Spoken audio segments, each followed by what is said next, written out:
Not all of us in Lithuania were happy about the reclaimed Vilnius region in October 1939, since according to the treaty that was imposed on us by the Soviet Union, we were obliged to admit 50,000 Red Army soldiers into the country.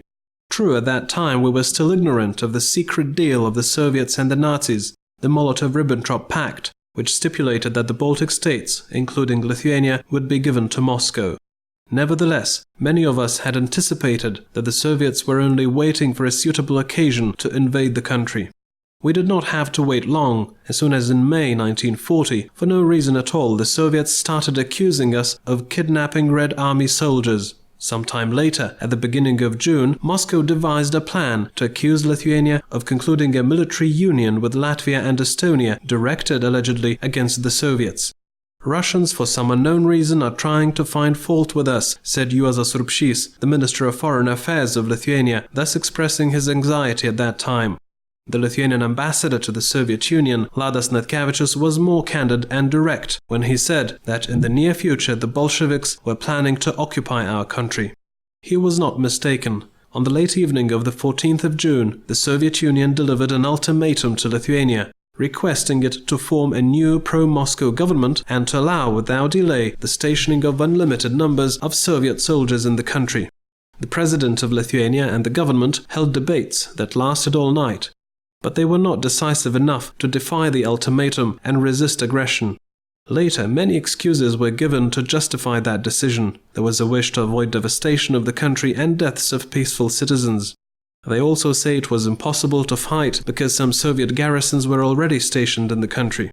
Time showed, however, that the absence of at least symbolic resistance was one of the gravest mistakes ever made in the history of Lithuania. It enabled the Soviet Union to purport Lithuania's occupation as a voluntary accession.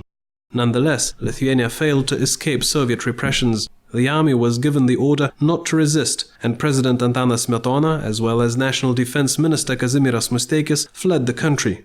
In the meantime, 15 Soviet divisions, 300,000 soldiers strong altogether, crossed the border of our country. The sky of Lithuania was exploding with the rumble of Soviet planes, and Soviet tanks were chattering along the streets of our cities. By the evening, the Soviets had taken all of the major cities and occupied the country. Kremlin emissary Vladimir Dekhanozov started governing in Lithuania.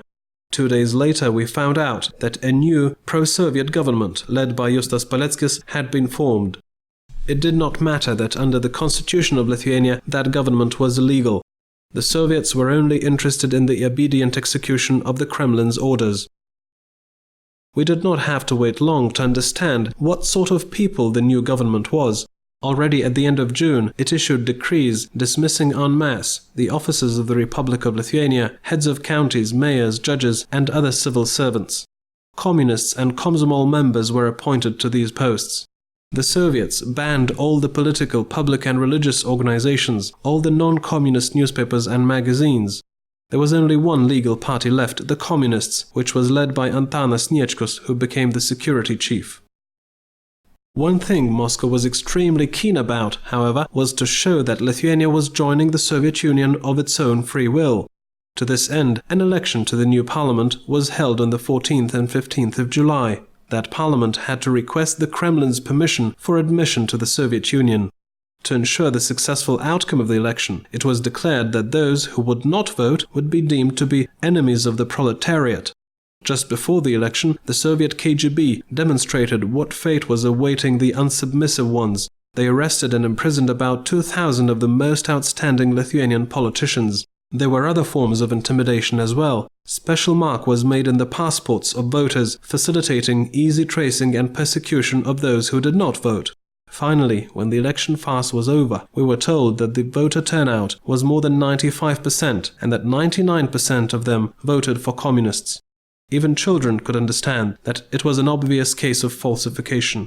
Under the keen supervision of the KGB, the elected delegates to the People's Parliament declared on the 21st of July that Soviet power was formed in Lithuania and our country was willing to be incorporated into the Soviet Union. 20 delegates of the parliament went to Moscow, as they put it, to bring Stalin's son to Lithuania and to request the country's incorporation into the Soviet Union. The 3rd of August could be referred to as the funeral of the Lithuanian independence. our country, like our neighbors Latvia and Estonia, became a Soviet republic. The same parliament declared that all land belonged to the state and all the banks, as well as major enterprises, were being nationalized. About 1,000 enterprises, more than 1,500 shops and restaurants, as well as 2,500 houses were expropriated from their owners. The Lithuanian anthem, national emblem and flag were prohibited. The Soviets were unhappy even with some books. They collected them from libraries and burned them. Finally, the parliament itself was renamed into the Supreme Council of Lithuania, and the Lithuanian government was called the Council of People's Commissars. Mečys Gedvilas was made the chairman of this council. The KGB never forgot the so-called people's enemies, the title assigned to former civil servants, members of political parties, the military, and wealthy farmers of the First Republic of Lithuania. They were arrested, tortured, killed, or deported to Siberia. Those atrocities culminated in June 1941, when more than 40,000 people were deported to Siberia. Soviet squads jammed thousands of families with their children into cattle cars. The majority of the unfortunate people failed to survive in these inhuman conditions and died on the way. Death was awaiting others in the severe exile. Only the beginning of the war between Germany and the Soviet Union on the 22nd of June could stop the Soviet rampage. On the same day, we also revolted against the Kremlin authorities led by the underground resistance organization called Lithuanian Activist Front, which was set up in the autumn of 1940. Hot and bloody were those days. The severest battles were fought in Kaunas, which was liberated from the Soviets before the German army's arrival. Many Lithuanians shed a tear of joy when they heard the declaration of the restitution of independence read on the Kaunas radio. But little did we know that at that time the Germans, too, couldn't care less about our freedom. It was sufficient, however, that we demonstrated to the world our resolution to resist the yoke of Soviet occupation.